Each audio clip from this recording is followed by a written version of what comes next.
ప్రభుని దివ్య శరీర రక్తంల పండుగకు స్వాగతం. తొలినాటి క్రైస్తవులు దివ్య సప్రసాదాన్ని ఒక చిహ్నంగా మాత్రమే చూడలేదు.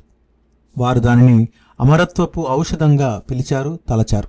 ఒక రొట్టె ముక్కను కేవలం రొట్టె ముక్క మాత్రమే అని చెప్పటానికి నిరాకరించినందుకు ఎంతో మంది సింహాలకు ఎరగా వేయబడి సజీవంగా చంపబడ్డారని పునీత ఇగ్నేషియస్ ఆఫ్ యాంటియోక్ 110వ సంవత్సరంలో వ్రాయడం జరిగింది. వారందరూ నిజానికి యేసు ప్రభు నిజంగా రొట్టెలో ఉన్నాడు అన్న సత్యాన్ని ప్రకటించటం కోసం వీరందరూ చావటానికి సిద్ధమయ్యారు.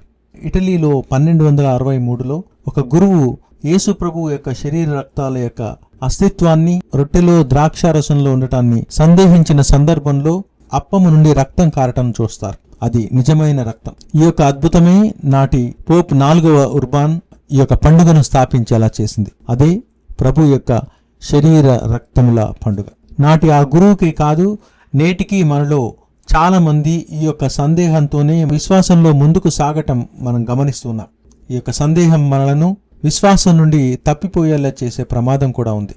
కనుక దివ్య సప్రసాద ప్రభు కేవలం ఒక దివ్య మందసంలో తాళం వేయబడి ఉండటం కోసం కాదు, ఇది పంచబడటానికి, ప్రపంచమంతా విరిగి నలిగిన ప్రభుని పంచటం కోసం ప్రేరణగా మారాలి. దివ్య మందసం ముందు మోకరిల్లే మనం ప్రపంచంలో మన యొక్క నడతను పరీక్షించుకునేలా చేసే అద్దంలా మారాలి. ఆదివారం స్వీకరించిన ఈ యొక్క దివ్య సప్రసాదం తదుపరి దినాల్లో దాని యొక్క ప్రభావం ఎంతలా మార్చుతుందో ఆలోచింపజేయాలి. కష్టతరమైన ఒక సహోద్యోగి కావచ్చు, మనల్ని గాయపరిచే కుటుంబ సభ్యులు కావచ్చు, ఎవరి సహాయం పొందలేనటువంటి వ్యక్తి కావచ్చు, అద్భుతం ఎక్కడైనా జరగవచ్చు. మన కొరకు నలిగి విరిగిన ప్రభువు మన ద్వారా మరొకసారి ఇతరులకు చేరాలి అనుకుంటున్నాడు. మరి ఆయనను స్వీకరిస్తున్న నీవు, నేను ఆయనలా మారటానికి సిద్ధంగా ఉన్నామా? అమరత్వపు ఔషధాన్ని మనందరం స్వీకరిస్తూ ఉన్నాం. ప్రపంచానికి ఈ ఔషధాన్ని మన యొక్క నడత ద్వారా పంచే ప్రయత్నం చేద్దాం. పండుగ శుభాకాంక్షలు, దీవెనలు.